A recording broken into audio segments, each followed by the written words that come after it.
So the design and planning of our downtowns will indeed reflect our collective intent as a community. Our values, our vision, our achieved goals, and also our failures are represented on Main Street for all to see and to experience. And rarely has there been a time when so much of our conventional wisdom about how we develop and nurture these environments is being questioned.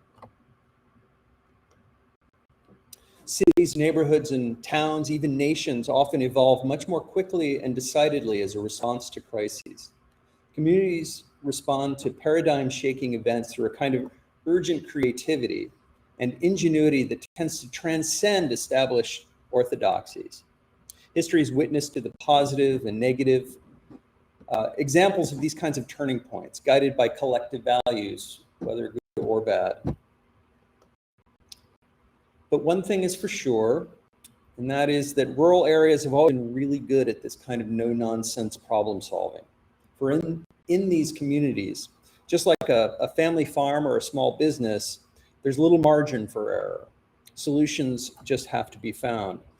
So one of the reasons that I excitedly took on the Main Street track for this year's Radically Rural Summit is that I believe that we're at one of those moments in history where urgent creativity can lead to some real positive change in our small and rural communities. The global COVID-19 pandemic has changed us, changed our economies, changed our communities.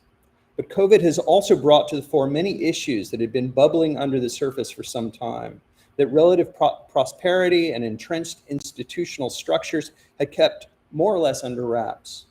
Indeed, we are now surrounded by squeaky wheels. If you're at this conference, you already know many of these statistics. In the first 20 years of this century, a number of long-established trends have accelerated, many exponentially. Rural communities, generally speaking, never bounced back in the way that cities did after the last recession. Rural and non-metro areas of the country have continued to see depopulation, largely from exiting white, non-Hispanic families and people. While much of rural America is becoming more and more diverse, these added and shifting populations, largely new-arrived immigrants and migrating Black and brown populations, have generally not made up for the loss in numbers. Some areas of the Southwest and lower Midwest of the country are in fact gaining in population, but these regions are also leading in economic inequality and a lack of upward mobility.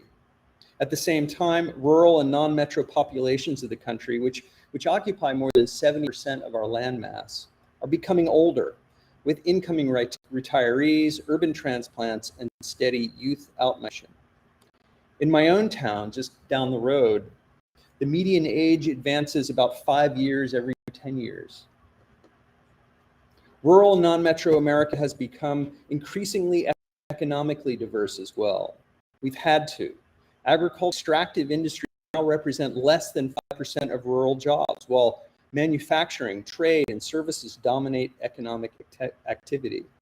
A growing majority of these jobs are in healthcare, education, and social services. But more and more, traditional sectors are being replaced by nascent digital economies, sustainable infrastructure, and innovative logistics.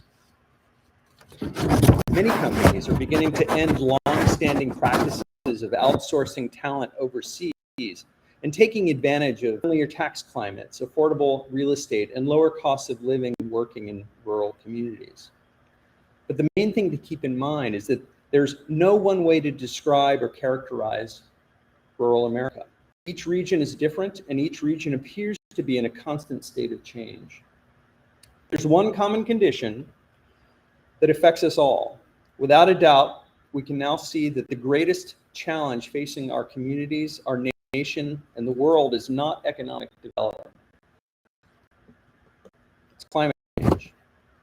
The EPA's U.S. Global Change Research Program, the National Academy of Sciences, and the Intergovernmental Panel on Climate Change have each independently concluded that the warming of our global climate systems is unequivocal.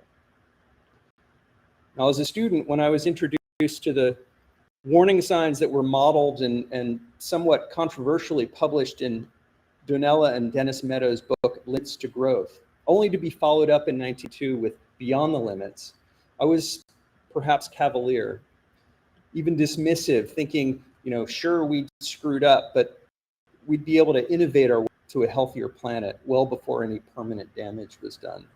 The world is resilient. What is resilience?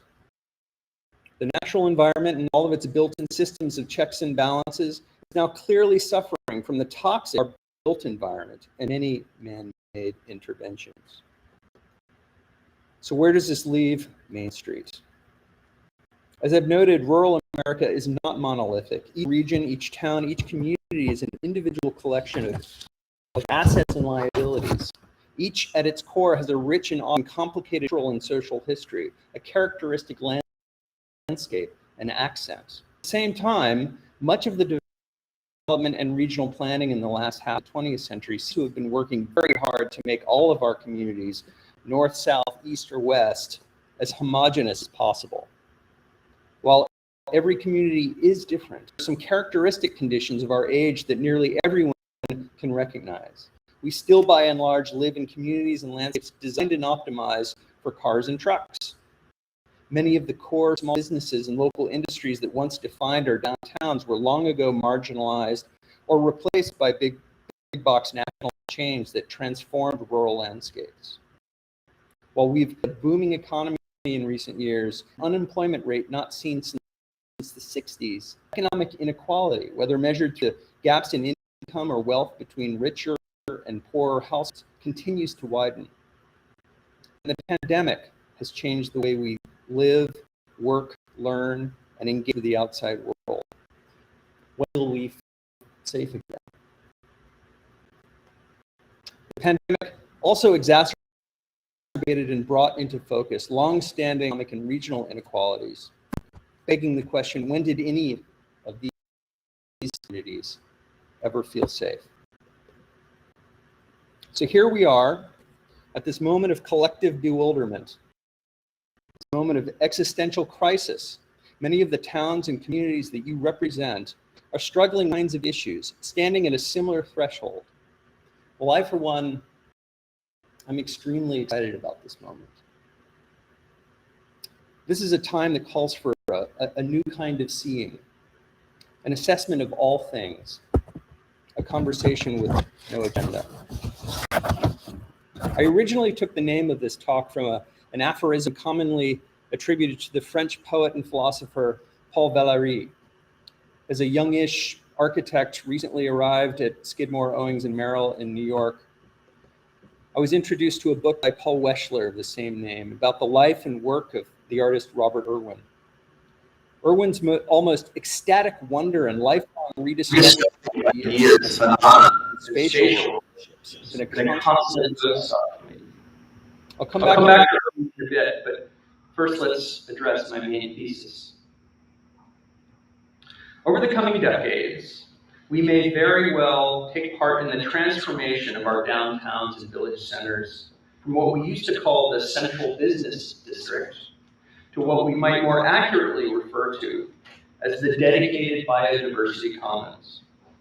How does biodiversity relate to the programmatic and physical space of our beloved Mainstreet? Biodiversity refers to the variety of life in the world or in a particular habitat or ecosystem. So to adapt to the new economy, the climate crisis, and the demands for social and racial equity, our Mainstreet habitat will by necessity become a more complex, diverse, and interdependent agglomeration of private business entities, public-private business projects, social services, cultural attractors, and public space, all thriving in a medium of networked technology and interactive user interfaces. So as our physical environments become more supportive of our natural environments, this new ecosystem can learn from and mimic natural systems. Our streets, shops, schools, gardens, and commons will reflect an evolved set of economic and social drivers that support one another with the kind of inherent efficiency that exists in our natural rural landscapes. So how do we get here? I've been thinking about 9 potential catalyst conditions that rural communities, towns, and small cities might seize on, enhance, and manipulate in order to successfully effect this transition to the dedicated biodiversity commons. I'll briefly introduce each and encourage you to think about your own community and how these drivers might be harnessed to effect a positive and restorative future. So how can the environmental crisis represented by climate change become a boon for our rural communities?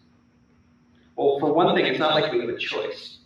We need to re-engineer our built environments, our products and systems, and in many ways, our way of life in order to leave our children and their children a livable planet.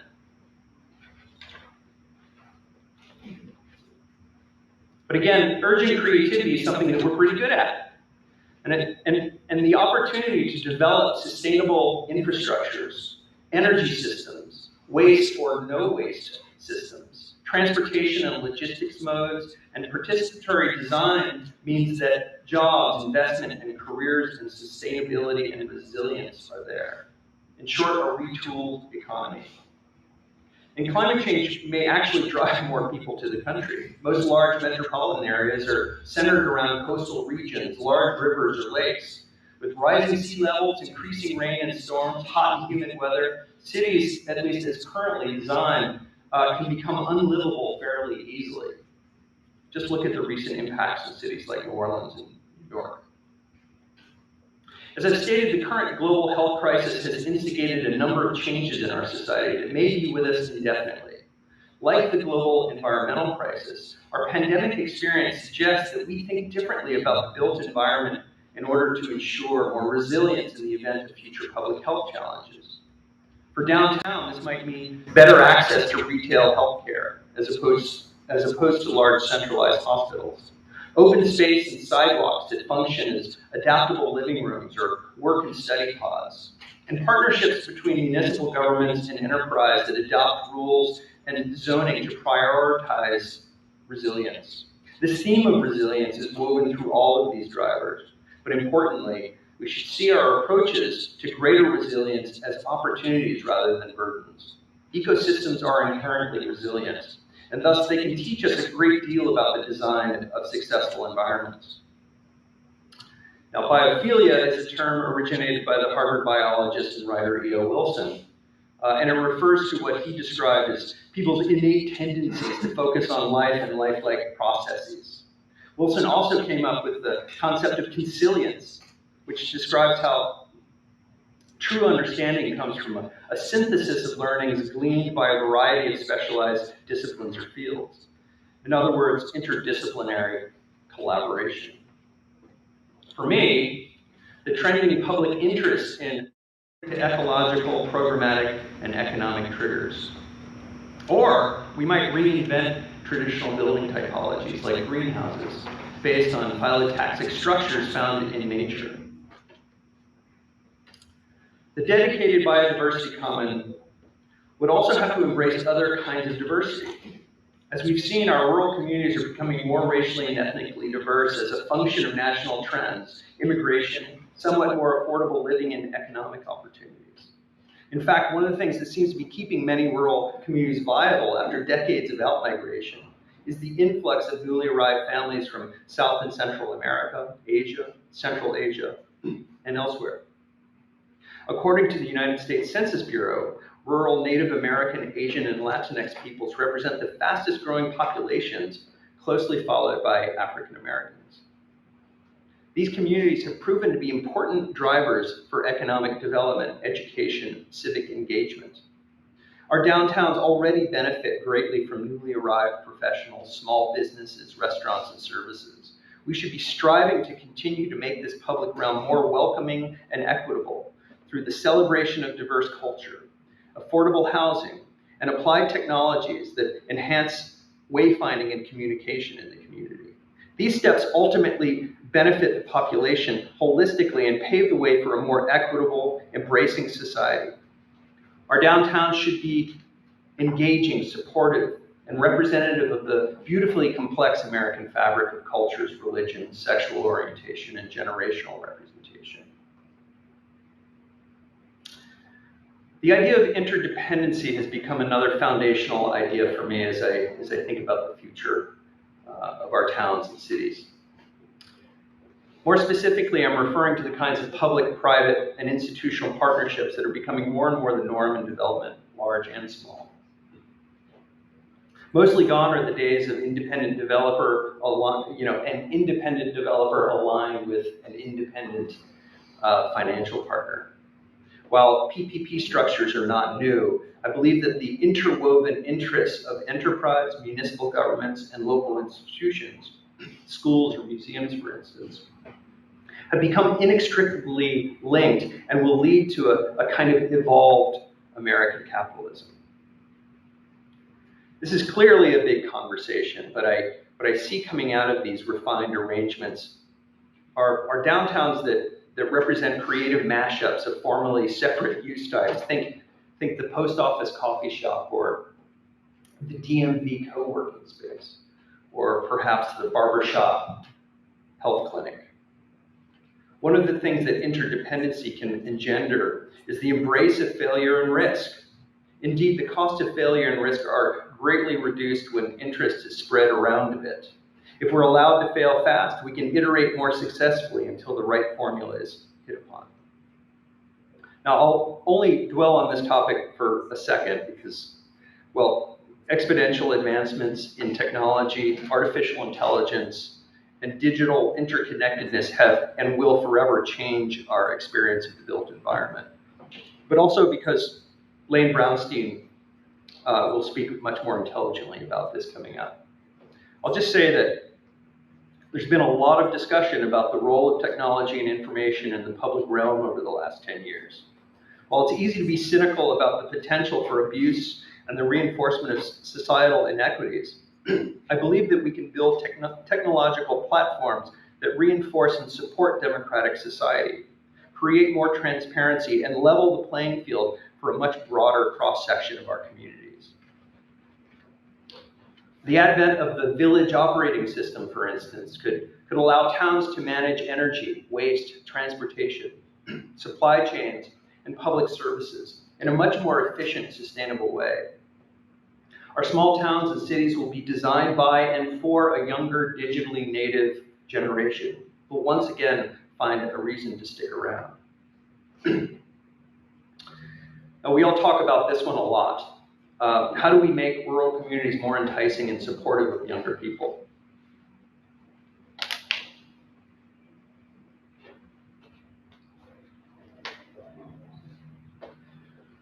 In the 70s, the Back to the Land movement established a lot of young communities in rural towns and landscapes around the country, just as the industries or agricultural economies in those areas were dying off. We saw a shift in focus back to the cities and financial centers. Cities have been growing ever since. But we cannot innovate and prosper as rural communities, as any kind of community, without a full generational spectrum and new ideas, new skills, and most answers to the question, what's next, come from young people. Now, while I'm not quite ready to concede all of this wisdom just yet, I've learned from my students, my younger colleagues, my daughter and her friends, that one has to be able to imagine beyond the confines of the 20th century in order to build a better 21st century. So what does this mean for Mainstreet? Well, a vibrant, healthy downtown will be populated by students, young families, and their older neighbors because we've adopted the values of this generation. Integrity in institutions and business, transparency and openness, community, equitable access to technology, and environmental repair. The kinds of initiatives that we should be starting on now include more affordable housing, greater access to broadband, education and training that supports new business models and creates the kind of economic support system that attracts manufacturing, research, and creative and knowledge-based industries. Now, if the pandemic hastened changes in the way that we work, learn, and collaborate, we have to wonder, what has prevented these changes from happening sooner? Excuse me. Generally speaking, I think it's the real estate industry. Like the origins of the Central Business District, our collective understanding of what constitutes a working place was based on the commodification of the built environment, along with the planning and zoning structures that supported it. Similarly, learning spaces in this country throughout the 20th century were largely defined by 19th century pedagogies, as well as a vast institutional real estate portfolio. As soon as we started to question many of these paradigms, it became clear that people performed better, were happier, and more engaged, and found many more of their needs met through adaptable and multimodal environments. It's often said that innovative workspace has been influenced by the design of learning environments. I believe that it's actually the other way around. Again, younger people are driving this discussion. We create dynamic, flexible working environments in order to attract and retain talented young people. Rural economies that are evolving through a growing number of creative and knowledge-based jobs, along with technically advanced manufacturing, will succeed by planning for new kinds of work habits and new varied work environments. Our downtowns, commercial buildings, meeting spaces, and college or training centers will incorporate spaces for individual focused concentration, large and small group collaboration, touchdown points for quick engagement, and seamless family support functions like childcare, elder care, and well-being. So now I want to come back to Robert Irwin. And I'm running out of time, so I'll make this quick.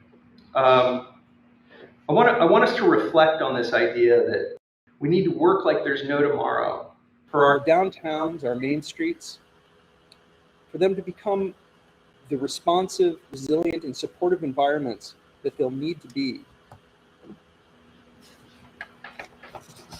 We'll have to call out that urgent creativity and take on this world of challenges with a fervor approaching Irwin's ecstatic wonder. One last thing. Why are the drivers to the dedicated Biodiversity Commons? 10 would be a nice round number, perhaps. Well, I'll put it to you to come up with number 10. You collectively represent the leaders, provocateurs, and change agents of your communities. Don't be cautious. Exercise your urgent creativity. Thanks very much.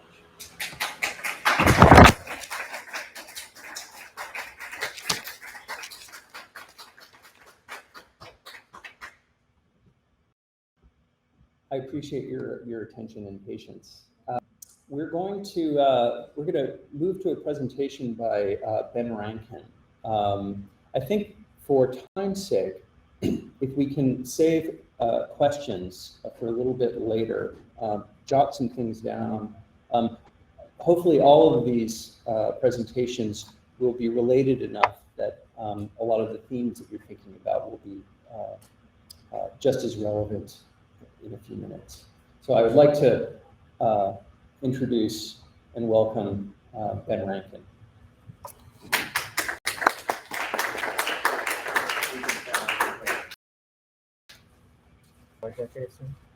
Yes. That would be great.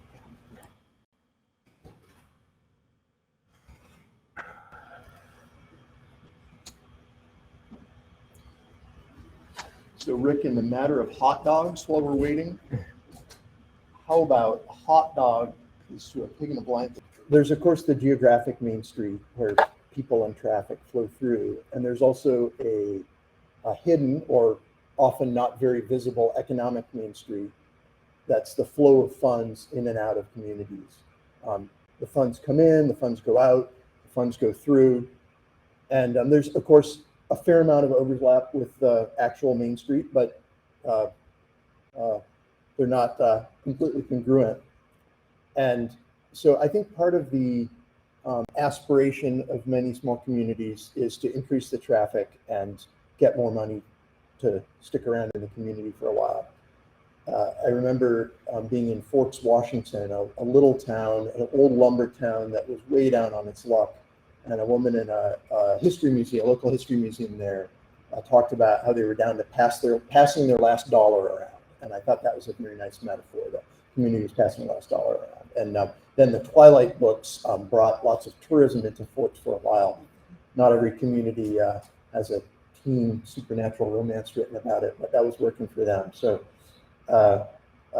I'm a project developer. I'm based in Seattle, but I've worked in a number of rural communities. And so I'm just going to share a little bit about some of the bringing of money into communities or flowing money through communities that I've been involved in.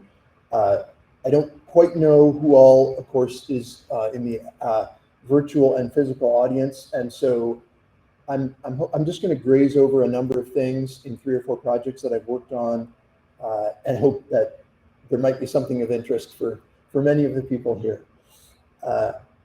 I spent the first 16 years of my life in an unincorporated hamlet of 125 people, so I like re-engaging with rural areas.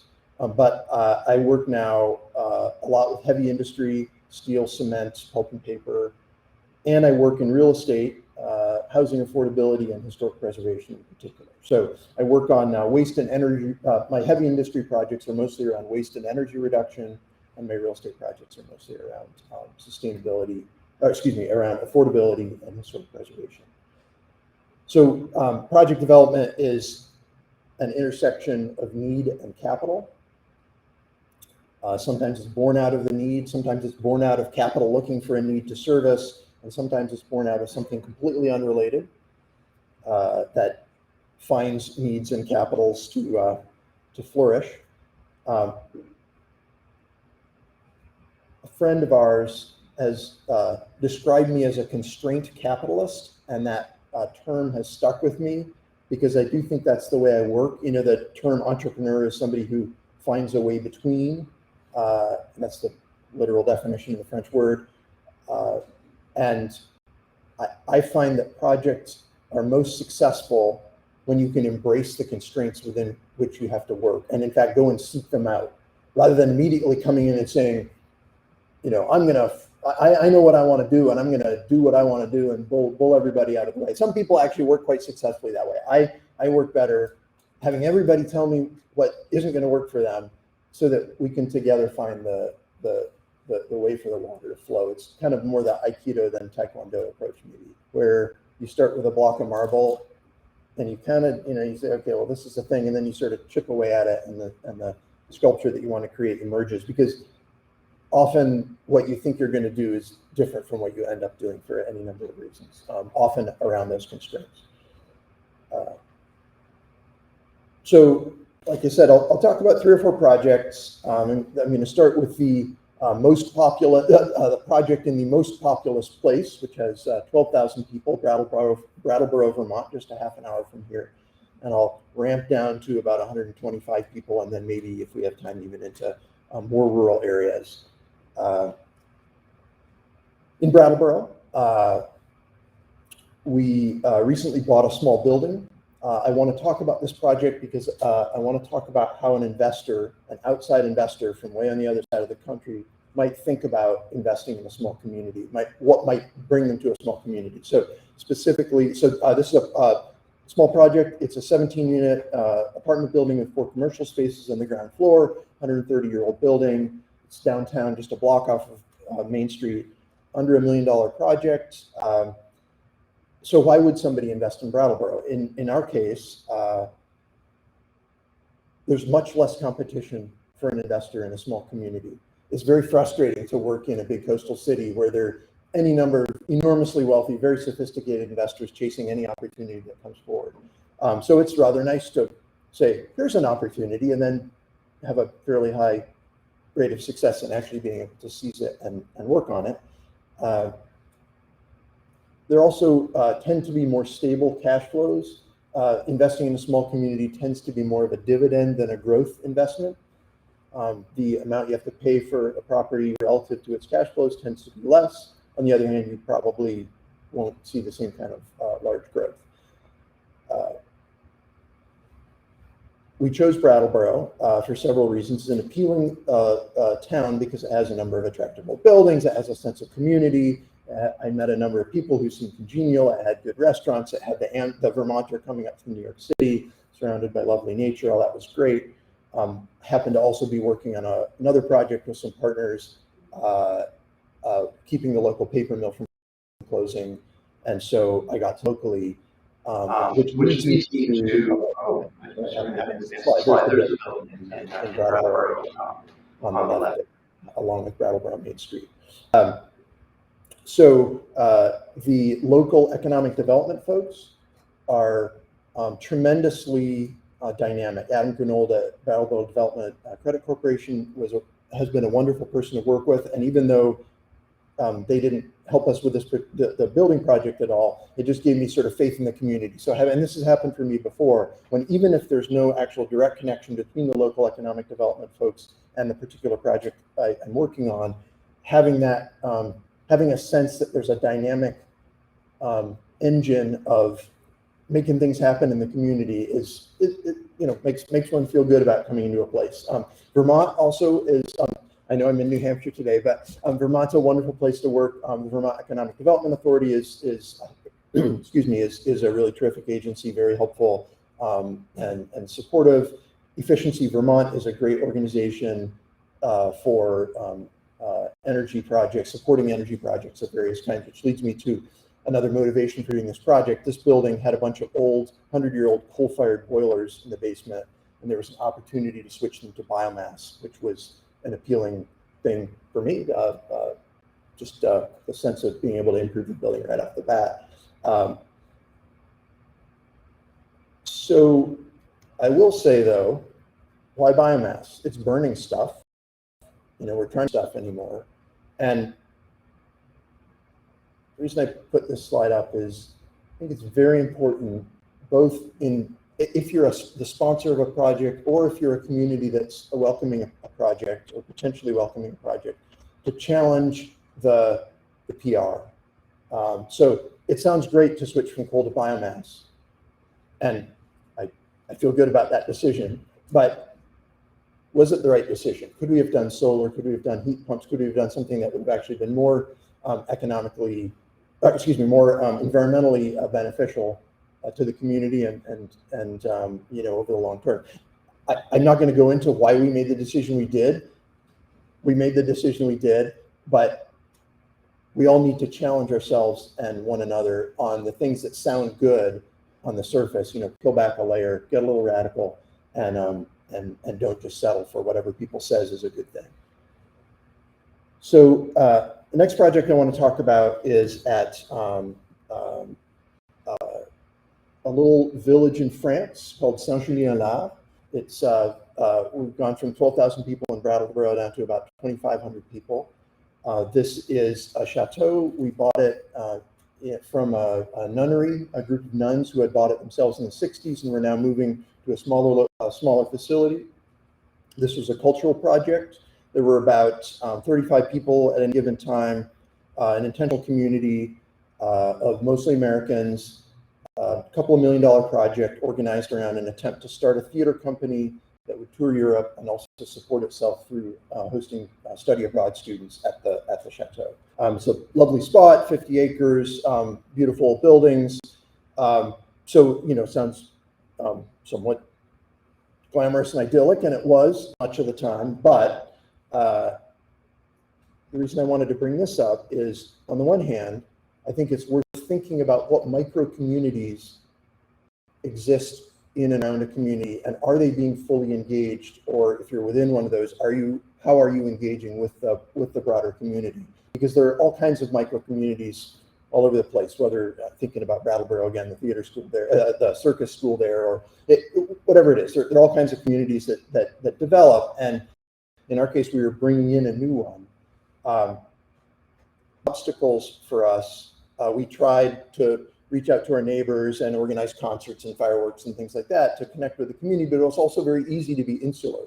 And we needed members of the community to bring us out, come in and challenge us a little bit. And so one of my big learning lessons from this project was always think about the revenue. And the project may have motivations that are very different from the market that it serves. And when I say market, I mean that broadly, that, you know, that can be in a nonprofit context as well as a for-profit context. But it's very easy to get sucked into the goal of the project, which might be environmental, it might be economic development, it might be something that you're passionate about as an individual. But on this particular project, from day one, we needed to be spending lots of time thinking about how to attract those study abroad students, because they were the economic driver of the project. And we had so much going on that we focused on all kinds of other things as well as that. And that project did not ultimately survive because we hadn't focused on the revenue long enough. It was basically a sound business plan, but we didn't get the lift that we needed through early revenue. A few pictures, though, of the idyllic community there. The next project I want to talk about is going to an even smaller community.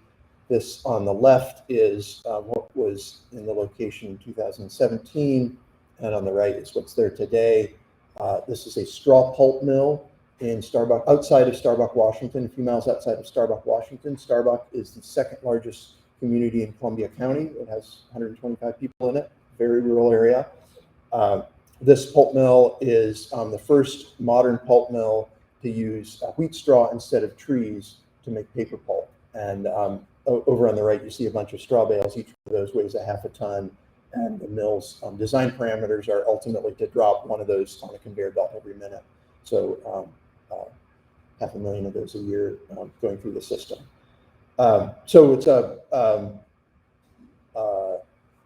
It's been a very interesting and engaging project to work on, $250 million. There was sort of a 4-year sprint to get to our construction financing, and then a 4-year slog since then to get through construction and get into the startup and stabilization.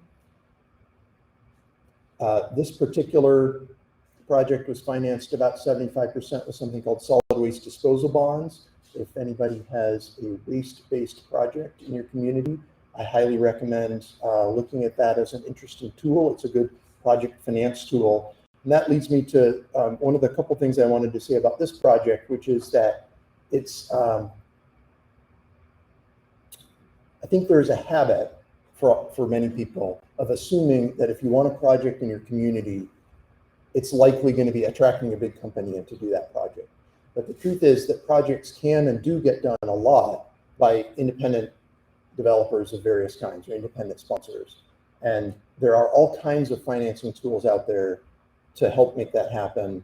And there are all kinds of ways of getting those projects done. And often what I find in my work is that there are people who are working away on a project and there are sources of capital, and there's sort of a gap between them, so, a knowledge gap or a relationship gap between. So often I find my work takes me into trying to marry those things up. And sometimes it's as simple as creating relationships, but often it has to do with helping in this case, the paper industry, experienced paper industry executives who are used to working inside a large organization, but are now doing a startup, and they knew how to run a paper mill, or a pulp mill in this case, but they didn't necessarily understand the requirements of the capital markets for getting a project like this built. You know, what kinds of contracts we needed to get, what would be required of them, and so forth.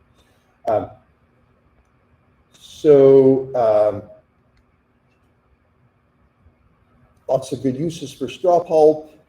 Here's some coffee cups. Don't believe the PR about the project. So this project is very impactful. Excuse me. That's my time, isn't it? Don't believe your own PR about the project.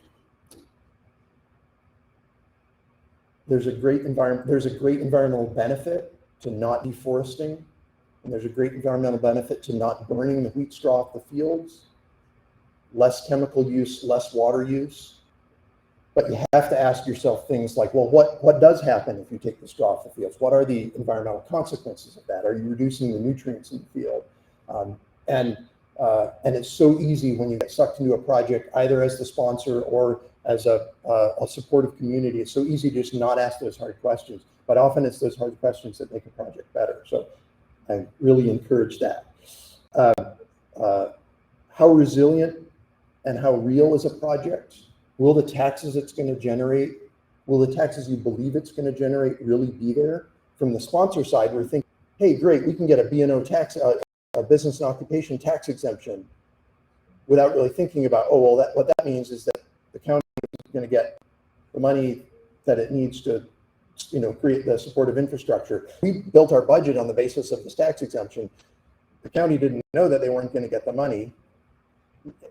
Not disastrous consequences, but a little bit of unhappiness ensued from that. So projects are challenging, projects are messy, projects are hard, they often die, but they're also very, there are a lot of them out there. There's an enormous amount of money sloshing around the world right now, just enormous amounts of money. And there are a lot of agencies that are ready to help deploy money, a lot of tools for deploying the money. And I see opportunities constantly in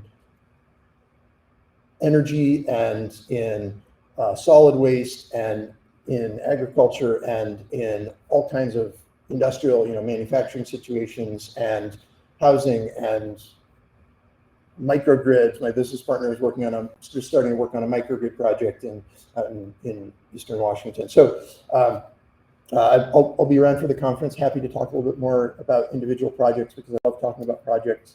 But for today, I will leave it there. And thank you all.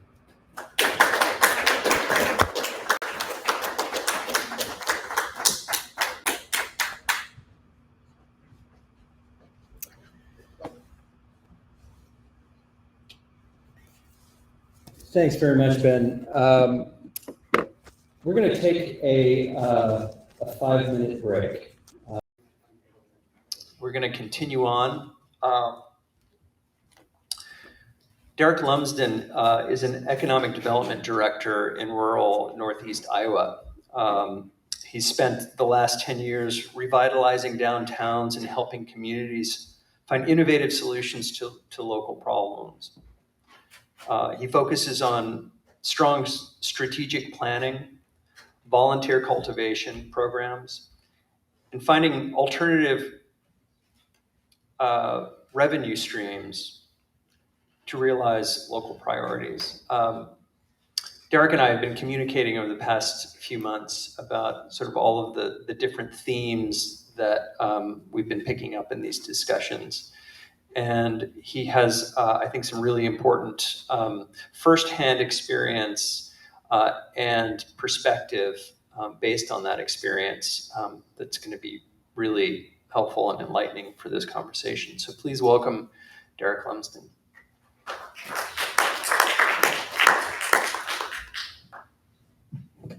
All right, thanks, Rick. Thanks, everybody. My name is Derek Lumsden, as you heard. Today, I want to talk a little bit about time. And it's one of those things that everybody thinks we have enough of sometimes and not enough of the other times. That 5-minute break lasted 15 minutes, but there are times where the year 2020 lasted for 1,000 years. We're all suddenly much older than we were in February of 2020. But the reason I like to talk about time is because it impacts us in every single way. Whether it's sands through an hourglass, dials on a clock, it's something that we need to be thinking about. So when we talk about our downtowns and our main streets and how we're going to do something with them, we need to talk about how the clock is ticking. And so I like to start with talking about old adages. And adages are simple statements of truth. And I talk about old adages because they've survived the test of time. The old adage, Rome wasn't built in a day, is still around, even though the Rome it describes is no longer in existence. And so old adages have stood these tests. And I like the broken clock adage to keep both my time metaphors, which are going to be going through all of this. So the time metaphor is something that the broken clock adage talks about. So from a basic perspective, it's that even a broken clock is right twice a day. Now, from a personal standpoint, a motivational standpoint, this is great. Knowing that every day you get up and you do something, even if you just do 2 things right or accomplish 2 things in the day, that's huge. A lot of people may not even get that chance. So by making sure of thinking it from a motivational perspective, this makes perfect sense. But thinking about it from our downtowns, it doesn't make as much sense. If we're only doing 2 things right, whether it's a day, a year, a decade, we're shortchanging ourselves. We're not giving ourselves enough time to adapt.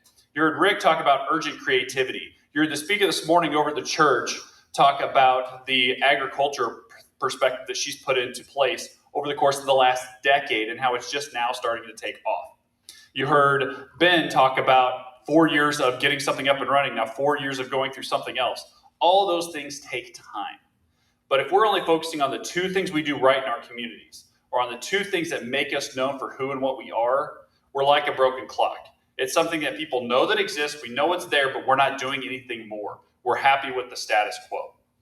And that's one of the things that hurts our downtowns. We have great businesses, we have great events, let's say. Maybe you throw a fantastic 4th of July event, but it's the one thing you do well. It's the one event that brings people in every year. Everybody comes back for it in these rural communities. And that's the big hullabaloo that happens. But at the end of that, everybody goes away. Our businesses sort of fall back. They plan on this one event, this one thing each year, and they're not ready for anything that might come up that would threaten that, like COVID did. So we're going to talk a lot about broken clocks and breaking clocks and how we can fix clocks before they get to this state. Some clocks are broken beyond repair, and that's why small communities especially tend to lose population. They unincorporate. They become lost to the sands of time. But there are ways we can fix that. But one of the things we have to do is get over this mentality of this is the way we've always done things. Grace Hopper, Jiminy Christmas, there we go. All right, so Grace Hopper was a computer scientist that wanted to talk about why things aren't working the way they're meant to. And she came up with the phrase, that the most dangerous phrase in the language is, we've always done it this way. How many of you have heard that, or maybe even said it yourself? Well, we tried that 50 years ago, that didn't work. Well, guess what? It's 50 years later. Time has flown. We have done other things. We can see what's happening. Look at this conference. 10 years ago, there would not have been a hybrid model for this. And even though there's technical difficulties with this today, 10 years ago, can you imagine how long we'd had to wait for the dial-up to connect in order to do something? So it's amazing how time flies and things can change. But it's also important to realize that we have to let them change. If we always done what we've always done, it'll always be the same. So knowing that you have this mentality of being able to shift to do something else. And time is of the essence. And the last couple of years have really shown us that. COVID-19, all the natural disasters that come out there. You heard Rick talk about climate change earlier and how important that is. But the freeze in Texas that disrupted supply chains, wildfires, whether it's Australia or California, the hurricanes up along the east coast of the Gulf of Mexico. We had a land hurricane in Iowa. Now, Iowa's not exactly the place where you think of a lot of hurricane activity. But last August, in August of 2020, we had a land hurricane. Winds of 160 miles plus per hour, destroying electricity, destroying homes, putting people out on the streets. Those are things we don't prepare for. And downtowns especially are very bad at preparation. And the reason for it is because Mainstreet in and of itself, downtowns are very incremental. We do things one step at a time. Well, we open our business, let's try this. Well, we're going to expand our hours. Maybe we can hire a couple people. People start coming in. Oh, maybe we'll be open on the weekends now. It's very step by step by step. But natural disasters, COVID, all these types of things are immediate problems. And so we need to be able to prepare for future crises. And the way you do that is by thinking of who's in the room now. This morning, Dr. Sarah talked about the networking and setting up these strong networks, nets that work. And that's one of the important things to keep in mind is that a lot of the planning and preparation for individual crises have already been done. A business knows how to roughly handle short staff or lack of supply chain. They can handle that on a day-to-day basis. But when you throw in natural disasters, COVID-19, any other type of disaster out there, they may not have that layered effect, that lasagna effect to be able to plan. So that's why it's important to be proactive. Start finding those networks now. Start finding who out there can start helping you and who you can help. Because as you're going to hear me talk about, communities are symbiotic. They rely on each other. Each part is dependent on the other part. Those communities that failed were missing pieces.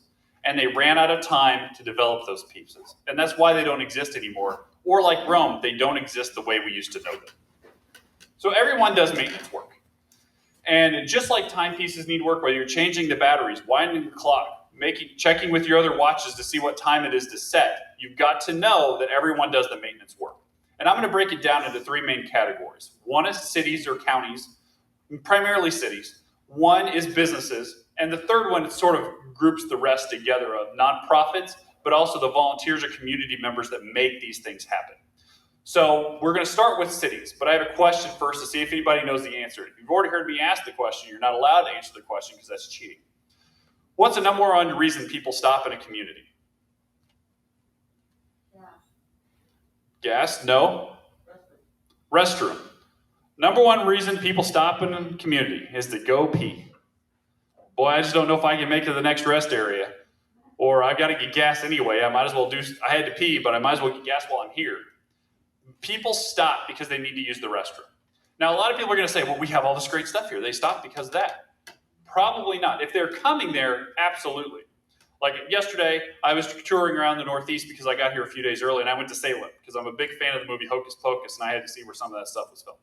And so I went there for a specific purpose, yes. But otherwise, I may not have stopped in Salem. I would have driven until I had to stop for some reason, and usually that's because I can't hold it any longer. So keeping that in mind, having those restroom facilities available to people is important. And we'll talk about that a little bit when it comes to businesses, but think of all the signs you've seen around, no public restrooms. That's one of the things that can make it hard for a downtown to survive without those possibilities. The second reason is curb appeal. People stop in a place that feels safe, that feels welcoming, that is a place they'd like to spend time. If you had a choice between these two buildings, the one on the left, is that where you're going to stop and go pee? Probably not, unless it's the only thing there. But if you had a choice of the one on the right, not only would you potentially go in and pee, but you might stop and grab something to eat. At gas stations, how many of you get gas and snack and something else along with that pit stop? There's always a reason to do that, but a lot of those places have that appeal that makes it more inviting.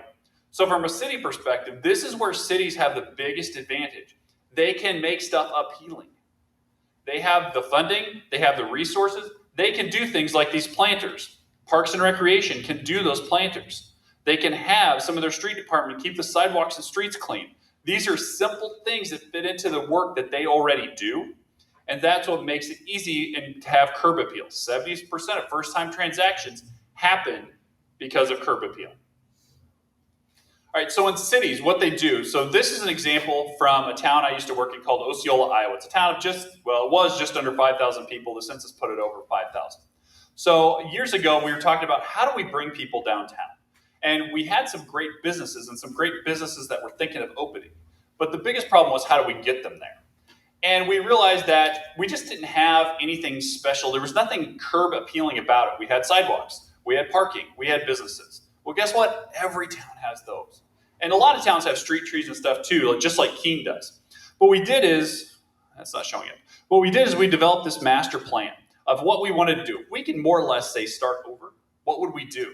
So we put in street trees. We did a courthouse square. We expanded crosswalks. We added mid-block crossings like the ones here in Keene.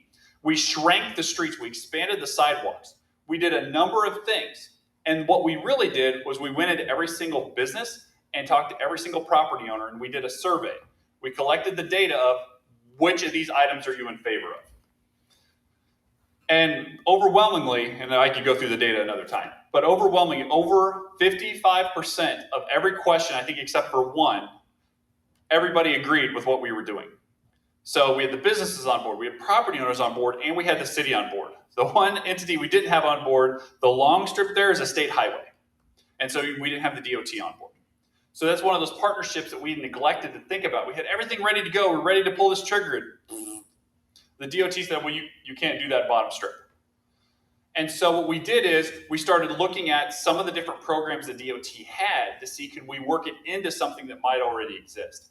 And I don't know if it's a federal DOT law or not, but one of the things in Iowa that we eventually landed on to get the DOT on board with this project was any community under 5,000 people, the DOT is responsible for making the sidewalks on state highways handicap accessible.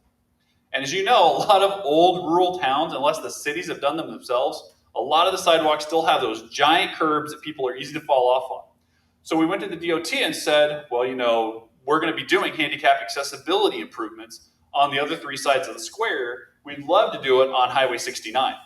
And so what ended up happening is because that's the DOT's responsibility and they'd overlooked it, we found that program on their website tucked away somewhere. Now this is going to happen with the DOT running from this one state highway on the bottom all the way up to the railroad tracks. They're going to do the sidewalks and some of that infrastructure stuff that the city was going to do as part of their sidewalk program. So it became a great partnership and a means of saving funding from that strip to do the other three sides of the square. Now we had to wait for time because DOT moves like any bureaucracy super slow, but now we're in the beginning of starting it this year and they should finish it next year, and they'll do the whole project in 1 year rather than over the course of 2 or 3. So that made the businesses and property owners happy, but it was something that the city could pull the trigger on because curb appeal almost always, 90% of the time, falls in the realm of the public domain. So let's talk about businesses, and I'm sorry that's a blurry picture. Businesses have a responsibility to bring people into, and a lot of the times they do it by being open. Well, I'm open, I have stuff, come in. Doesn't always work, especially if you're a visitor. If I don't know what you have or I can't see what you have, that makes it really tough. This is an old 5 and dime, or it was back in the day. It doesn't exist anymore. But it had been open for 80 years at this point, and they'd just done the same things that they'd always done. They were open 7 days a week. They had stuff that nobody else had. You couldn't get some of the stuff at Walmart that you could get here. Local people use this store almost exclusively. What happened is they were having a sale, and they'd done just something basic. Oh, we're having X for sale. Let's put X in the window and see how much of it we sell. Well, as you might imagine, that didn't bring a lot of people in. So what they did is they came to me. I was the Chamber Mainstreet director at the time. So I've been in the Chamber of the Mainstreet, Economic Development, World Tourism. I've been in all these places. We rounded up some volunteers and we worked to get a grant to bring in a special consultant that works on window displays and merchandising. She came in and said, well, what do you want to sell? And looking at that window, what do you think they're trying to sell? Nope. Paint. So originally it was just the paint cans in the window. And as exciting as that was, nobody was breaking down their door to buy their paint. What we did is we went upstairs, and it's an old 2-story building in your downtown. You've probably seen them a million times. People are on the first floor. People haven't been upstairs in 60 years. They shut the doors, locked them, and walked away. We found the mannequins upstairs. So we brought them down, cleaned them up, and put them in the window by the paint. But what I really love about these, if you look at the dresses, these are all those paint swaths that you take home and compare, like what color do I like on the wall? These dresses are entirely made out of that. Volunteers did that over the course of 3 or 4 hours, painstakingly putting these together to be fashion oriented, and then putting color splashes up on the wall. Flash forward ahead about 3 weeks, nobody had bought any more paint than he had expected.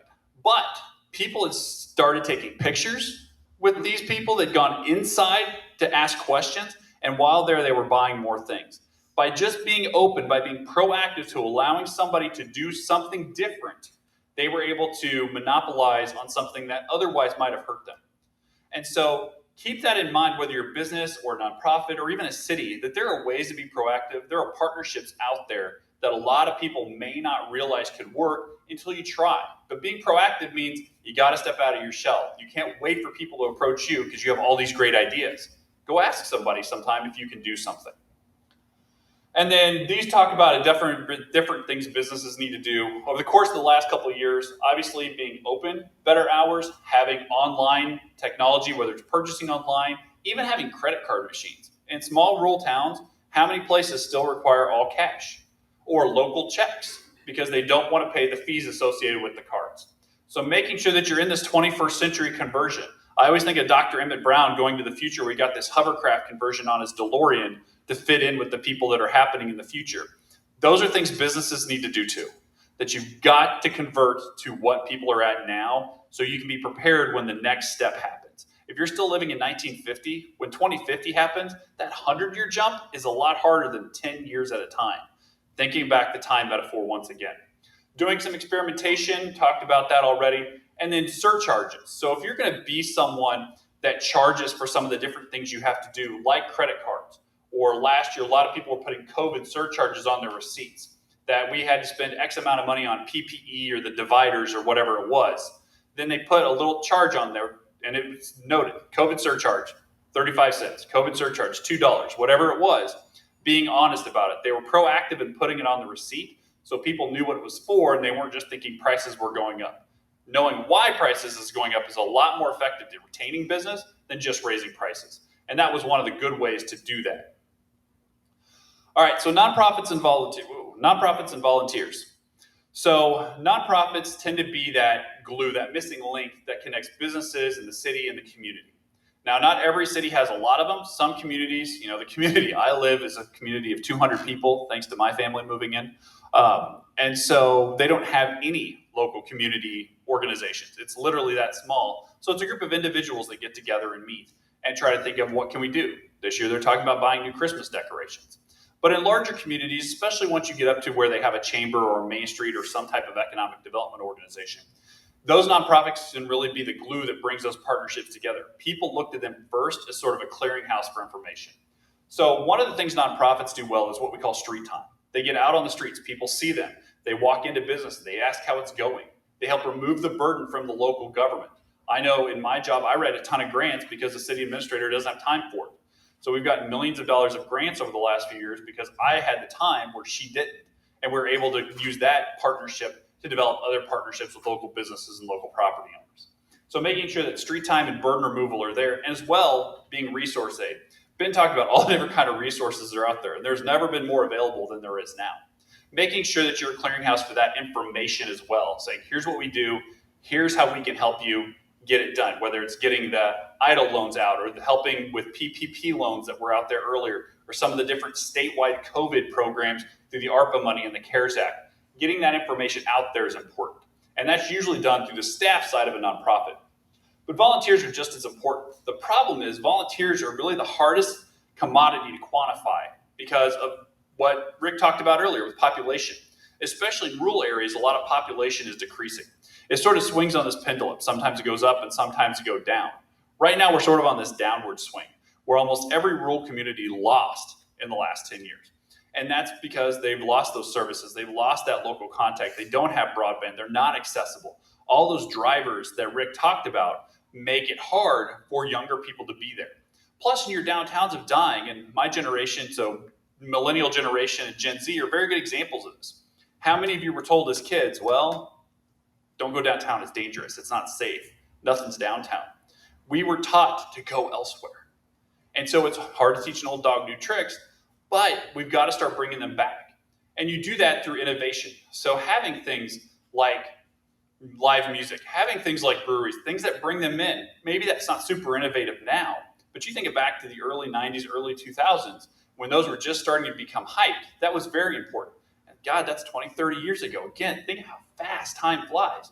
That we're talking about when people were scared when I was a kid about Y2K and everybody losing all their financial information. That was over 20 years ago. That is crazy. And so making sure you invite these people too. So not only being innovative, but you've got to invite them to the conversation. And in the old days, it was funny, I was in one of my communities and we were talking about how many people used to run for office. There were 22 people that were running for 5 spots in 1967. That is a ton of people. Civic engagement used to be huge. Now it's become a lifelong profession. If you get in it, you stay in it as long as you want. So there's not that turnover. There's not that local investment in your city government or in your communities. But you've got to invite people in. If you don't invite them in, they won't come. One of the areas, and I think rural areas, ironically enough, have the hardest issue with it, is most everybody's at a table in a rural community, with the exception of ag. And we listened to Sarah this morning talk about making ag. They weren't even inviting themselves. So making sure that you invite people to the table, even if they may have nothing to do with you. You may not be able to think for the life of you why this person or this group or this sector would be important. Inviting them to the table at least gives them the option of saying no, and you tried that tactic. Opening your mind to partnerships just because they could be beneficial is more important and proactive than the thing that you can do. And then again, communities are symbiotic. Agriculture communities thrive on downtowns. Downtowns thrive on agriculture. Larger communities, big cities thrive on a lot of different things too. Maybe it's the financial sector, maybe it's agriculture, maybe it's the service sector, maybe it's education, but they all thrive on working with each other. And that's something that if you don't innovate, you don't invite people to be part of, you lose some of that symbiotic nature. You start to decay from within. So when you think about some of turning into a Biodiversity Commons, you have to be thinking about how do we get to that point? And you do that by making sure that everybody's involved. So again, getting rid of some of the back in the day mentality. Nice picture here of Marty McFly in 1955, Hill Valley. How many of you have been around, either said this or been around people, boy, I remember back in the 1950s, downtown was just hopping every night. People were downtown. Saturday, you couldn't find a place to park. People would cruise the square or the downtown. That can still happen, but you can't think of it in the 1955 terms. You've got to think forward. You've got to be thinking, what can we do to make it downtown now? Because we're trying to be more walker friendly, more biker friendly. And that's something that's been great in the Northeast, how biker friendly it is. I've seen a ton of people on bikes. And if you're bringing biking into the conversation over sort of the old school mentality of cars, you have that opportunity. So getting out of that rut of back in the day mentalities.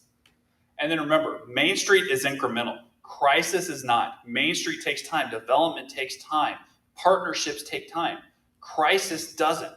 Crisis is immediate. How many of you woke up one day and heard COVID-19 was in the United States, and then the next day, everything's shutting down? All the schools are closed, daycares are closed, businesses are closed. Something we had never had happen before. And you have no way to prepare for something that you go to bed one night is fine. You wake up the next day and your world has changed. If you don't start putting these practices and these programs into effect with your partnerships now, you're not going to be able to adapt. Mainstreet and downtowns are very adaptable, but they're incremental. They have to adapt over time. They have to make some of these processes ready so at the turn of a key, they can react to crisis. Most people don't do that, and that's what hurts them. So at the end of the day, your clock is breaking. I have a clock in my bathroom.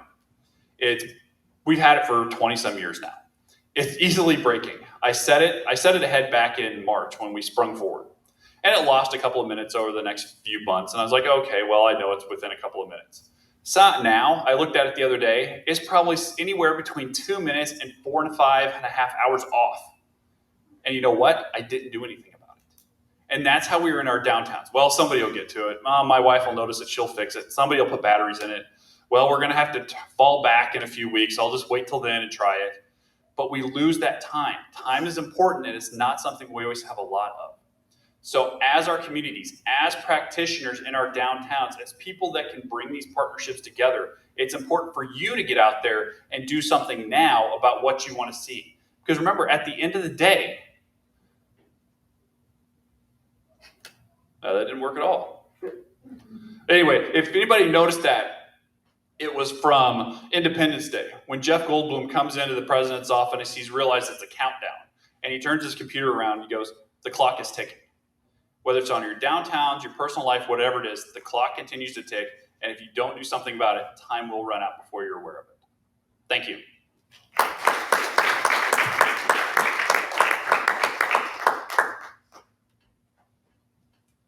Thanks very much. We're going to keep rolling. How are we doing on our connection to Lane? Good? We're connected. Great. So Lane Brownstein, he helps, he's an interesting guy. He helps design teams ensure that their projects are always future forward and culturally transformative. He and I have worked sort of around one another for a few years now, and always looking for opportunities to do some things together. But he's a creative director at ESI Design in New York, which is also part of NBBJ Architects. So his career has included developing innovative approaches to user engagement and experience for clients like the New York Times, Google, Microsoft, Twitter, Nike, just to name a few. But his work, I think most interestingly straddles those realms of the built environment, human experience, and applied technology. Let me bring him in. Yep, he's on the virtual feed. I just need to get him up on the TV, so all these as well.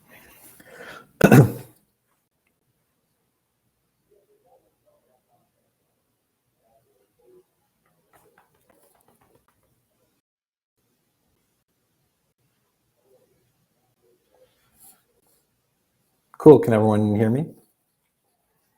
Yes. Okay. Hey, everyone. I am Lane. I'm going to go ahead and share my keynote.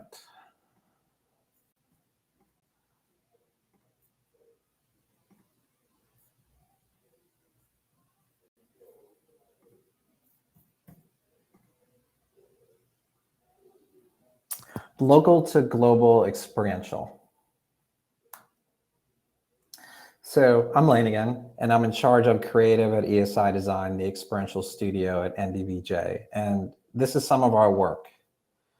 As you can see, it's wonderful, but you may be asking yourself, how does this apply to Mainstreet? It's pretty high end. Well, let's look at another piece of experiential work I did a few years ago for Levi's.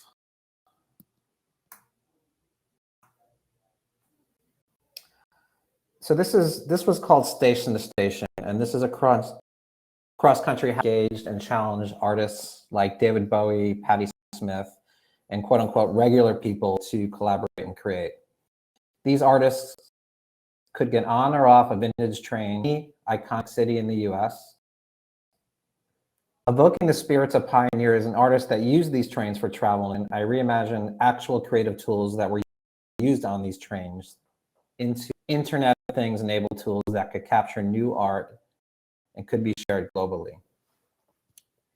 So when we think about Street, I believe the right layer of experiential design is somewhere in between the high-end work that you saw earlier and this. I want you to do something for me. Think about your most cherished memory with your very first friend. Could be how you met going to a movie, some epic Stand By Me story, or even how you said goodbye. Think about how that makes you feel inside. This, to me, is the heart of experience design, making people feel a certain way when they enter a space by connecting them to personal memories, if even subconscious. That could be a color, a sound, a vibration. These can all do that. Furthermore, this memory of a friend you have is personal, but everyone in this room is sharing that same thought of this childhood memory. This, to me, is the second important aspect of experience design: empathy, a group shared emotional connection to something. This emotional awareness of yourself and empathy towards others is key to creating not only better community, but connecting a community to the rest of the world. This, to me, is what experiential design can add to any rural community. Okay, so Rick brought a lot of key subjects to light in terms of rural America. And I wanted to touch on a few to ideate on some what ifs for thought for you, for the rest, things that maybe you can think about for the rest of this conference. For me, I always start with the quote unquote what if statement because I feel like it gives me room to really explore moonshot creative. Okay, so the first area I want to touch on is community. This is a piece that you're seeing here that ESI did for the Statue of Liberty Museum here in New York, where anyone can choose from a series of posters, photos, and art what they think liberty means to them. Once they select those on a bunch of touchscreens, those all get aggregated over to a larger wall, which you see on the right, where everyone can view and share. I think that sentiment of sharing your thoughts and posts to a broader audience experientially can transfer well to rural communities. People in rural America gather and post community info at various places today: the post office, library, coffee shop, supermarket, and even fast food places. This is where they go to meet, get internet, and see neighbors. Can we use this idea and figure out a way to reconnect and learn about our community in both a physical and digital way? What if we could reimagine the community corkboard for today? Imagine pinning guitar classes, local business cards, community events, and even photos on a traditional looking corkboard. You walk away and those are auto-scanned in real time and instantly reformatted for a digital experience. Not dissimilar to some of the images I put here today. These would be output into a physical space, like a community center, in wonderful ways like in the images I'm showing you here, to truly represent the energy, diversity, and pace of a community. Next area I wanted to touch on is climate. There are different ways experientially to showcase and teach the world about climate change. The data could be accessed in real time, like you see here, and you can see the impact you're having on your environment. Or it could be more of a physical kind of touch display, like you see here of a piece we did in Beijing, where this girl is discovering about her community and the local farms by us recreating these kind of fiber optic tubes that as she ran their hands over, they lit up. What if we highlighted climate change where it was actually happening for a change, outdoors? We can use clean design, data, and art to showcase variations in the land in a new way and draw public attention to small communities who are impacted by the climate daily. Rural communities are closer to nature. I think by elevating nature to design, even art, we can connect people deeper to their roots. Experiences like these can also connect the youth to their roots in a deeper way, reconnecting them to the land that they're from. Next, a similar thought about showcasing climate data in situ. What if we connected locals to their environment directly through their phones? I'm not talking about a regular app per se, but a virtual one. Let's keep everyone's eyes open to their surroundings while overlaying localized data and sound walks about their environment, town, and land. These virtual tours are low lift and will take people physically from Mainstreet to farmland. On each of these sections, I don't know if you noticed, but on the title pages, I showcased images of young kids.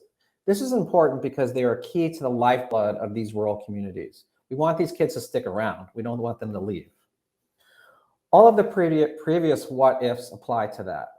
They are ideas that market youth culture in new, exciting ways that would inspire kids to dream and, most importantly, to love where they are from. So, yes, I agree with most designers that maker spaces, and I think I saw a couple of images in the earlier presentations. Maker spaces are great spaces.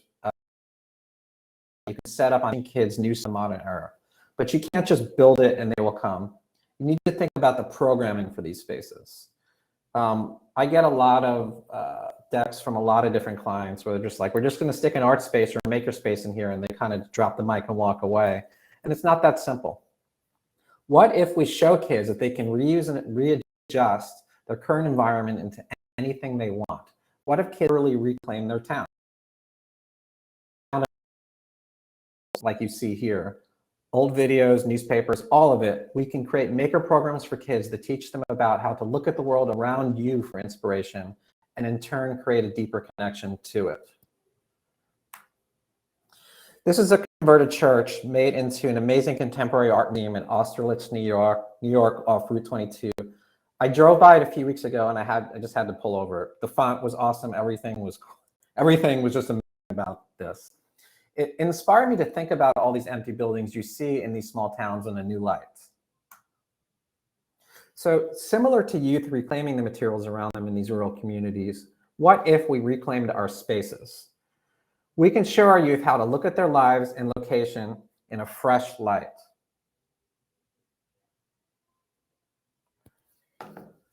To not see empty spaces as abandoned real estate, but see the culture, magic, and new life they can breathe into Mainstreet. Lastly, just like how I'm speaking to everyone today, we should take a page from our current playbook. There are simple ways for kids to connect across all these towns that we're already doing. Using familiar digital tools combined with any of the ideas I discussed can create amazing, new, radically rural experiences.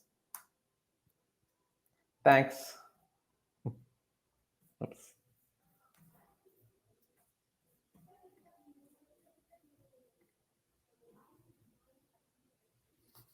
Hopefully that went off well. Very much. Are we good? Okay. Yeah. Lane, thanks so much. Now, I understand you have a hard stop coming up, so I'm sorry we've sort of been pushed later than we had hoped. And perhaps we can collect some thoughts that relate to some of the things that you were talking about, and we can get them to you later and perhaps respond in some kind of a public forum within the radically rural community.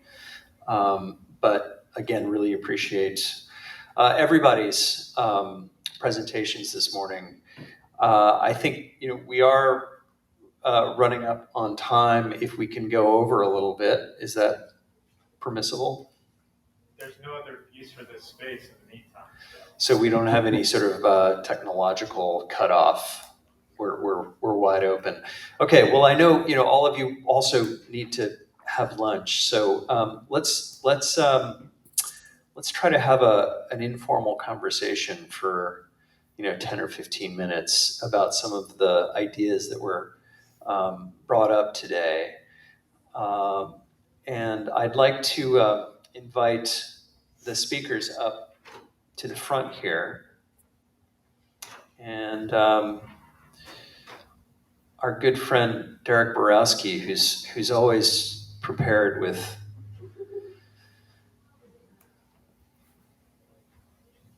thank you, always prepared with insightful observations and important questions, will lead us off. So these microphones, apparently you have to push the button if the red light's on, they're live.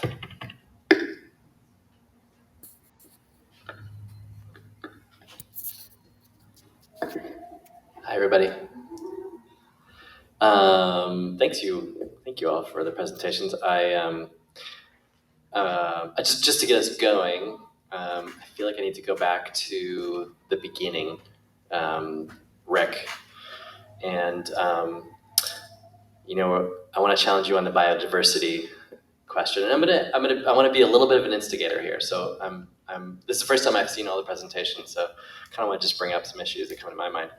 So I think all the presentations mentioned climate.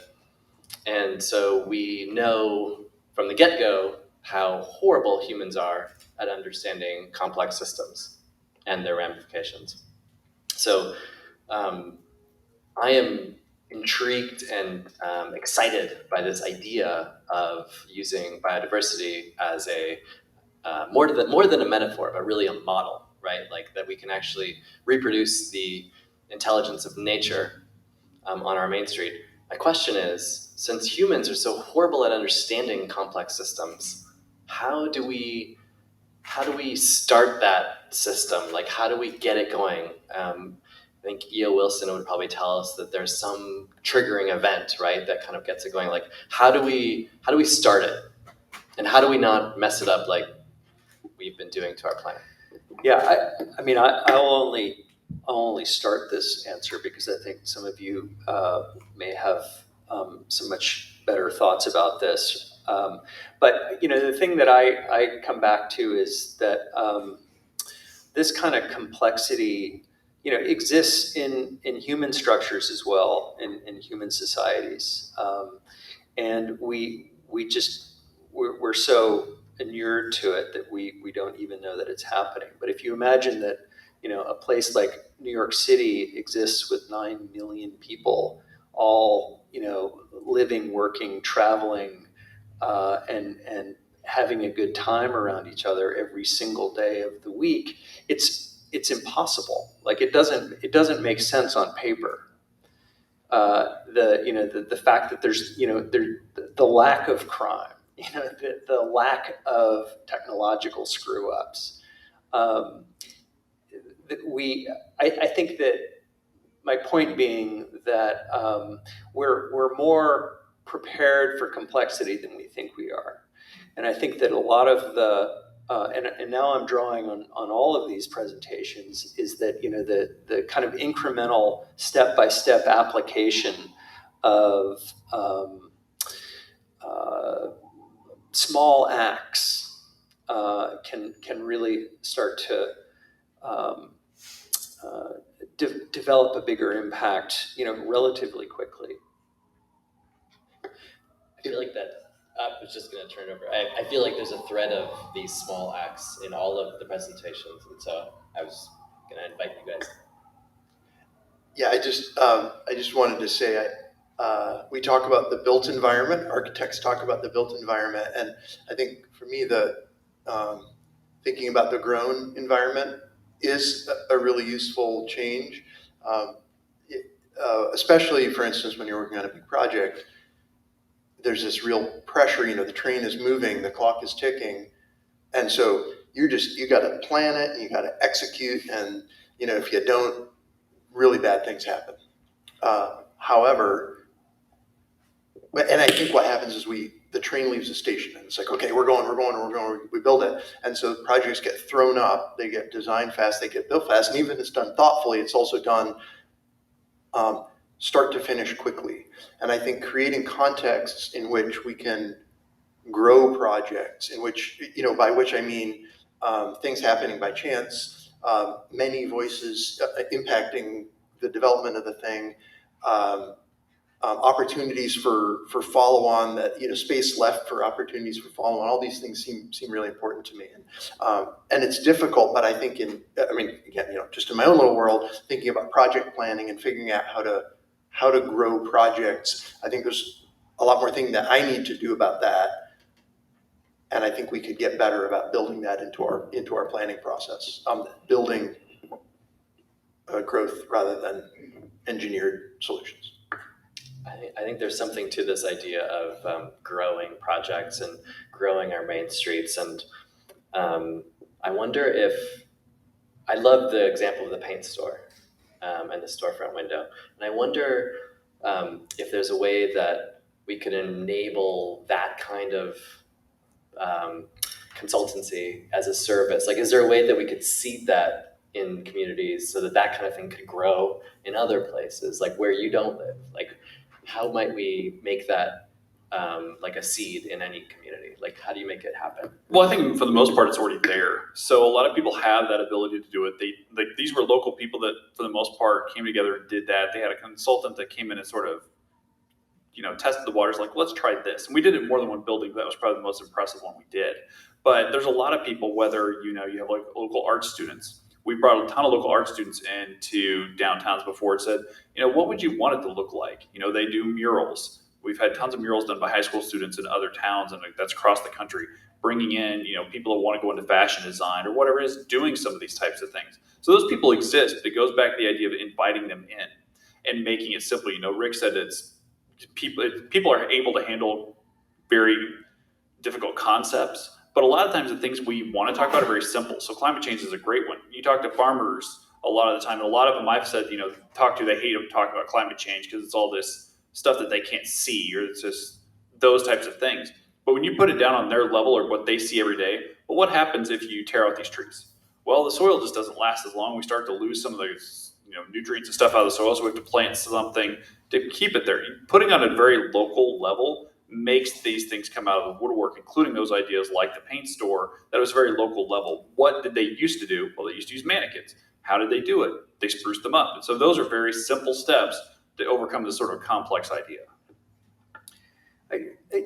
I also wanted to touch on Derek's idea about time, and I wonder about you know, and as Ben was also pointing out, you know, the way we get things done is for, you know, in many ways prescribed by the periods of time that certain kinds of applications take, that the design process takes, that the community engagement process takes. And, you know, we know that there's a grant writing season. You know, it's that we have to fall within these certain kind of structures of time in order to conceive of and do a project. And I wonder, and, you know, from the business standpoint, usually we're trying to get a return on our investment as quickly as possible. And so I wonder if there's a different way to think about the timing of public initiatives for smaller communities. Do smaller communities have the opportunity to kind of turn that paradigm on its head a little bit because of their the closeness of the relationships and the networks that already exist? I mean, it's true. We already think of small communities, rural communities, as, you know, places that you could go to slow down, for example, and the slower pace of life. It's also interesting that when we talk about ecologies and biodiverse systems, they evolve over not hundreds, but hundreds of thousands and millions of years, right? So again, I feel like, is there some way, like, can we develop the patience for these systems to evolve? Are there ways to accelerate those changes? How could capital not only plan what it wants, but actually be a seed for a system to grow and develop, so that these kind of small things kind of might pop up and surprise us? And I also could turn this over to the audience just as well. I know there's some folks out there who who are in the business of making projects happen and working within the public realm. Love to hear your thoughts. If you tell me your question, I will repeat it in the mic so that the virtual audience can hear. Okay. Yeah, so I guess, first of all, thank you all for your wonderful presentations. This has been such a great start. I'm so excited for the rest of this chat, too. So my question is, as somebody who works in kind of a consulting capacity and also in a community development capacity, even in small towns, I mean, I'm from New Hampshire, and we have towns that maybe have a Mainstreet that's like 2 or 3 shops. It can be hard to get them all on the same page about a community development plan, specifically for what I'm doing, is making their spaces and the spaces around them more accessible to people with disabilities. And so I'm wondering what are maybe some of your strategies for kind of getting people on the same page. I know, Derek, you were talking about the concept of bringing it down to the local level and how it impacts people on the everyday, but I'm wondering if you have any additional thoughts on that. Sorry, that was a long question. No, so for the virtual audience, I think the question is about getting community buy-in, getting everyone aligned on, and strategies for that work. Yeah, I can start with that. I will say, especially from things like an accessibility standpoint, one of the things we did, I have a town of about 500 that I work with now, and it's a block of Main Street businesses, and half the buildings are empty. And so a lot of things they have the old stepped up in and whatnot. And like, well, let's talk about this. Like, you know how much it would cost to put in a ramp or to put in like a stair chair or whatever it is. And so one of the things we do is, again, nonprofits find resources. So we found ADA allows you to have a disability grant. Every year you can apply for this, and it's a cost share. So one year you could put in a handicap accessible restroom. One year you could put in a handicap ramp. One year you could put in like amplification for some of the hearing impaired. There's different things you can do each year, and that's something that's a cost share with businesses. A lot of businesses just don't know about, and they don't know how to apply for. So being a resource aid is one. But the other thing is showcasing local people do it. And one of the things I always like to do is go to, especially when we're talking about accessibility, because a lot of people think wheelchairs and stuff like that. They're not thinking about just how hard it might be for someone, had a broken leg or whatever that's getting around on crutches. I will go and talk to someone at a senior center or a nursing home and be like, can you come walk downtown with me? And I'll walk with them, and we'll showcase all the broken sidewalks, all the stairs that don't work, how high it is to get into things. And these are people they know. It could be their mom or dad. It could be a neighbor.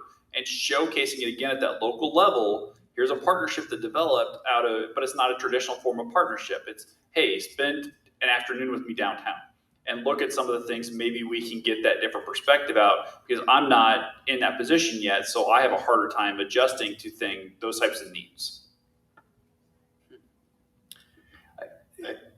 Yep, no, go ahead. Well, I was just going to say that, I'm working with our small town now to create a master plan for the next 10 years. And,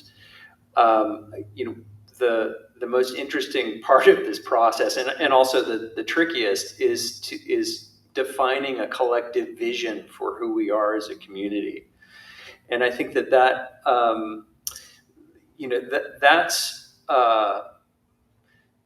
massive work. It's really super important, but it's also super hard. And I think developing the kinds of expertise and the resources and the people who are able to make those kinds of collective visioning happen are super important. And in fact, if I can put in a little plug for our afternoon session, we'll be talking a little bit about some of that. That's what I was just going to say. But I think that the vision has to come first, and then vision can lead to studying specific strategies for what that means for the community, whether it's accessibility, whether it's economic development, whatever it is. But then I think once you've identified the strategies, as Ben has pointed out, and Derek as well, there are ways to pay for those strategies. But but you need to articulate it first. And one of the things that that is just true is that when you are going out for funding, unless you've articulated it in some kind of a grand vision and some kind of a master plan or a collective statement of intent, nobody's going to give you nobody's going to give you the time of day. It needs to be, the intent needs to be stated and clear. I would add to that gathering as a strategy for bringing people together and aligning them on purpose, which is also a plug for my session tomorrow at the same time, 10:30, gathering and communities.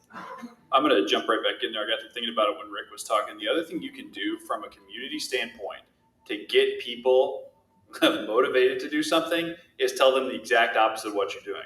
Well, we've got all these empty buildings downtown. We decided to turn them all into storage units. And they're going to be for boat parking stuff. We're going to knock in some of the building. And people that care about their community or they feel aware of what's happening will come out of the woodwork. Suddenly it's like, what do you think you're doing? Yeah. And it's one of those things, it's a bait and switch type of concept, but sometimes it works. And it's one of the things that if you don't do it, then you never know who might be out there. Even in small towns. I mean, we've done it in towns. I worked in one town of 10 people that was still incorporated for some reason. Telling them we're going to tear down the only business in town and put up a flower garden was one of the most, worst things I could have done. Like all 10 people came out, were ready to take me to the tallest tree in town. But the reason they didn't is because it was one of those things that you purposely gather, but people don't want to come to meetings. They don't want to come listen. They don't necessarily want to be part of anything until you give them a motivation to be part of something. And sometimes you just got to be a little, sarcastic about it. Oh, we're going to do this. Nobody gives a damn. Let's do X and see if somebody does suddenly care. Facebook. It's an awesome tool. Do we have any questions from the virtual audience that perhaps we could bring in? And then we'll come back to any other questions in our live audience. Yeah, so we have a question from Kevin Peterson, who says, earlier there was a mention of lots of resources for towns, main streets. Please address a capacity conundrum. The smaller rural places that need these resources are probably the least resourced in terms of capacity to put projects together, develop grant applications, construct a complicated capital stack, etc. Small towns and rural counties lack the ability capacity. Any suggested solutions? Yeah, there's a frustrating sort of chicken and egg problem with small communities, and you're starting without the capital, whether it's financial or social or networked, to influence the systems that drive these things the way that larger communities can. You just don't have the resources. So yeah, what are the options for small communities who want to play with the big dogs? I would say that you certainly need to know what you have and you need to know what you want. And so work has to get done around defining those things. And of course, to this problem of how do you convene people? How do you get people's voices at the table?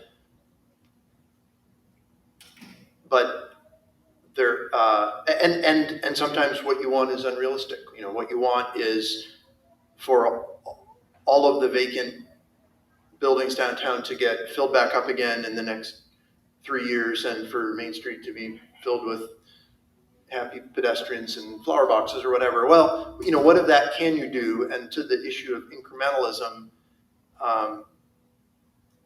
what could trigger the beginning of that reconstruction effort? And I think starting small and working persistently will have results over time. And every community has the tremendous resource of human capital. There's some number of people out there, some of whom will be willing to put some amount of time, maybe money, thought into building something, but you need to know what you want to build and you need to know what you can build. So I do think taking some kind of an inventory early on is really important, and really thinking about what you could do with what you have. And I'll agree with that too. But one of the things I'll say, and I think the question might be more specifically, how do they get some of that funding? And sometimes, you heard me talk, I'm a big fan of old adages. You have to spend money to make money. Sometimes you may have to hire a grant writer or go to like a regional planning commission or a council of government and say, hey, there's this money out there. Our town wants to do X. So you have to have some idea of what you want, but then go to the professionals that are there. There are professionals that exist for a reason. Regional planners, grant writers at a lot of these places, that's what they do. That's their job. So make sure that you're using those people. You wouldn't go to a plumber and say, bake me a loaf of bread. Don't go to, the local, librarian and say, write this grant for a water sewer project. That's not their job. They don't necessarily know how to do that. They can learn, but if time's a factor, go to the people that are professional. There are professionals out there, even for towns as small as, 200 people. Those professionals exist. Go find them. Make sure that you're utilizing them, because that's the best way to get some of this stuff done. Yeah, I think there's an agility to smallness as well that allows you to be more adaptable to opportunity. And that, I think for small communities to find a way in that sort of Aikido style to actually, use that force, that what seems like an opposing force as a plus, maximize those opportunities. I don't know if Aikido is the right. I loved that metaphor though when you use that in your presentation. Are there any other questions from the audience? Anyone? Should we take another one from virtual, or should we wrap it? Should we give people time to grab a lunch?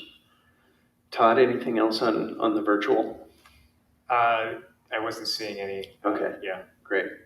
Well, shall we wrap it up? Are you all ready for the next couple of days and more of these conversations? I hope that we all get to hang out together individually and talk more about these ideas. And again, there are a couple of other really great Mainstreet sessions coming up. One this afternoon and one tomorrow morning.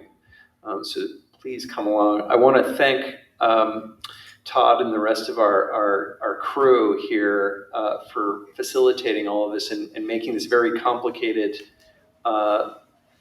system that we've set up in a challenging location work really well. So thank you guys very much.